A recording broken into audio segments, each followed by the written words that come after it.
बिस्मिल्लाहिर्रहमानिर्रहीम।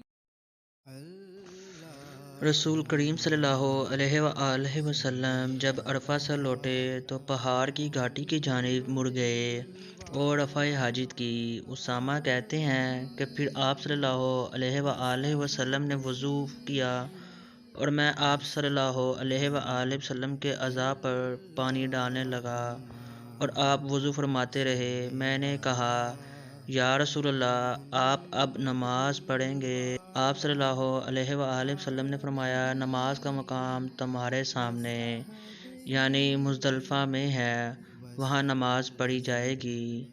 सही बुखारी हदीस नंबर 181।